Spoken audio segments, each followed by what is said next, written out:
Bonjour à tous. Alors voilà, une fois n'est pas coutume, je vais vous montrer ma figure. Donc voilà, je vais commencer une nouvelle démonstration pour vous tous. En ces temps de confinement, voilà, c'est un de mes passe-temps les plus agréables.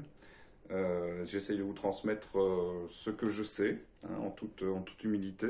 J'espère que ça vous intéresse et je vais continuer. Ici, une démonstration dans le grand humide, avec quelques réserves de blanc réalisées à la gomme liquide. Donc voilà, j'ai pris pour thématique les transparences, en l'occurrence ici. Ce sont deux verres, une belle lumière ce soir-là.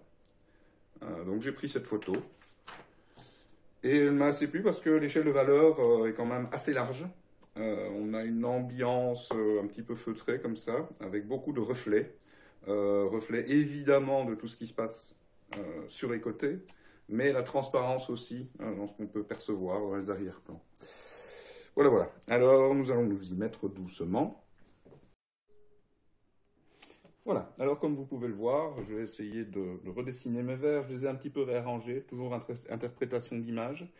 J'ai recadré un petit peu les choses en essayant de placer mes verres au mieux et de jouer sur les rapports de taille. Alors mes élèves qui sont assez pointus en général me feront remarquer évidemment que je n'ai pas travaillé un nombre impair, ce que je conseille au niveau souvent de la composition qui est beaucoup plus rythmique.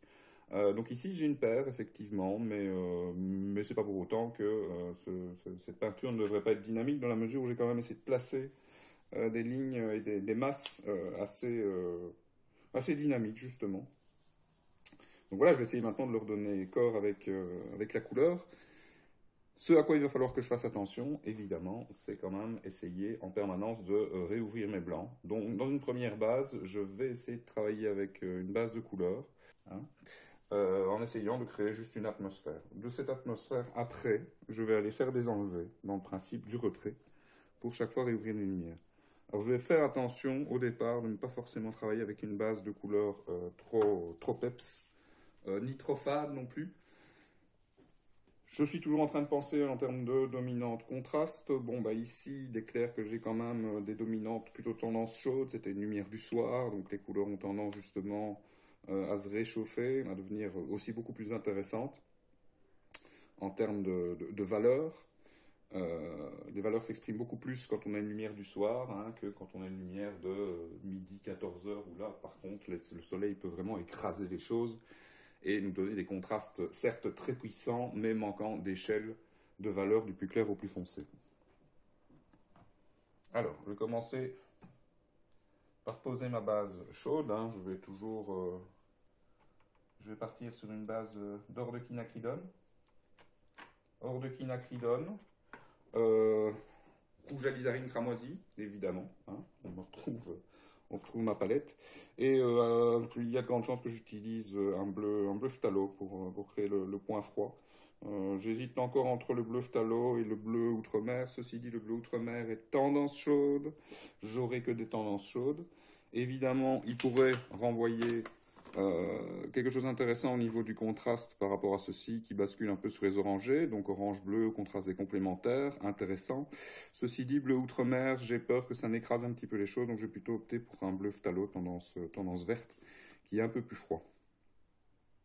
Et avec ces trois couleurs, a priori, je devrais arriver à créer l'ensemble du tableau. Peut-être qu'il y aura un petit rajout de terre d'ombre brûlée.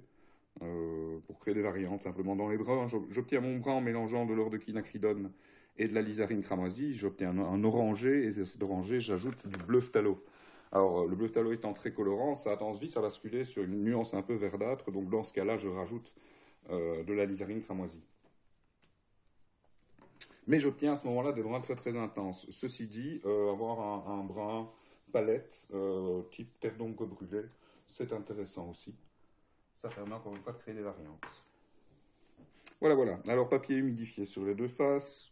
Humidité vraiment à cœur. J'ai tendance à rectifier toujours un petit peu l'humidité avant de travailler parce que il peut, surtout sur ce fameux canson aquarelle, il peut y avoir des petits moments où il y a un séchage plus rapide. Mais enfin, c'est assez rare quand même. Mais je rectifie toujours.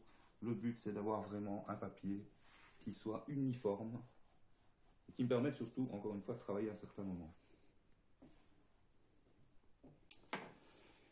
Voilà, voilà. Bon, on va passer en mode accéléré.